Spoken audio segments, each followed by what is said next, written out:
8 বছরের একটা বাচ্চা ছেলে 1 টাকার একটা কয়েন হাতে নিয়ে দোকানে গিয়ে বলল, আপনার দোকানে কি আল্লাহকে পাওয়া যাবে? দোকানদার একথা শুনে কয়েনটি ছুঁড়ে ফেলে দিয়ে তাড়িয়ে দিল ছেলেটিকে। ছেলেটি পাশের দোকানে গিয়ে 1 টাকা দিয়ে চুপচাপ দাঁড়িয়ে রইল। দোকানি বলল, এই ছেলে, 1 টাকা দিয়ে কি চাও তুমি? ছেলেটি বলল, আমি আল্লাহকে চাই, আপনার দোকানে আছে? দ্বিতীয় দোকানদারও তাড়িয়ে দিল, কিন্তু অবুঝ ছেলেটি হাল ছাড়ল না। একটার পর একটা দোকানে ঘুরতে লাগলো।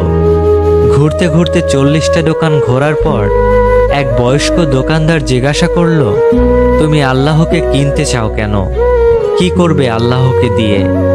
এই প্রথম কোনো দোকানদারের মুখে এরকম প্রশ্ন শুনে ছেলেটির চোখে মুখে আশার আলো ফুটে উঠল। নিশ্চয়ই এই দোকানে আল্লাহকে পাওয়া যাবে। হতচকিত কণ্ঠে উত্তর দিল, আমার তো বাবা নেই, এই দুনিয়াতে আমার মা ছাড়া আর কেউ নেই। আমার মা সারাদিন কাজ করে আমার জন্য খাবার নিয়ে আসে। আমার মা এখন হাসপাতালে, মা মরে গেলে আমি খাবো কি? ডাক্তার বলেছে একমাত্র আল্লাহই পারে আমার মাকে বাঁচাতে। আপনার দোকানে কি আল্লাহকে পাওয়া যাবে? লোকটি বলল, হ্যাঁ, পাওয়া যাবে। কত টাকা আছে তোমার কাছে? ছেলেটি বলল, মাত্র 1 টাকা। তিনি বললেন, সমস্যা নেই, 1 টাকাতেই আল্লাহকে পাওয়া যাবে। দোকানদার বাচ্চাটির কাছ থেকে 1 টাকা নিয়ে খুঁজে দেখল 1 টাকায় 1 গ্লাস পানি ছাড়া বিক্রি করার মতো কিছুই নেই। তাই ছেলেটিকে ফিল্টার থেকে 1 গ্লাস পানি ধরিয়ে দিয়ে বলল, এই পানিটা খাওয়ালেই তোমার মা সুস্থ হয়ে যাবে। পরের দিন একদল মেডিকেল স্পেশালিস্ট ঢুকলো সেই হাসপাতালে। ছেলেটির মায়ের অপারেশন হলো। খুব দ্রুতই তিনি সুস্থ হয়ে উঠলেন। ডিসচার্জের কাগজে হাসপাতালের বিল দেখে মহিলার অজ্ঞান হওয়ার মতো অবস্থা।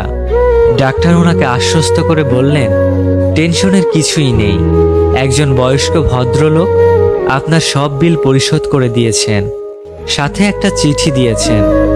মহিলাটি চিঠি খুলে পড়ে দেখল, তাতে লেখা, আমাকে ধন্যবাদ দেওয়ার প্রয়োজন নেই, আপনাকে তো বাঁচিয়েছেন স্বয়ং আল্লাহ, আমি তো শুধু ওসিলা মাত্র। বরং ধন্যবাদ দিলে দিন আপনার অবুঝ বাচ্চাটিকে, যে 1 টাকা হাতে নিয়ে অবুঝের মতো আল্লাহকে খুঁজে বেরিয়েছে। তার বুক ভরা বিশ্বাস ছিল একমাত্র আল্লাহই পারে আপনাকে বাঁচাতে। এর নামই বিশ্বাস, এর নামই ঈমান।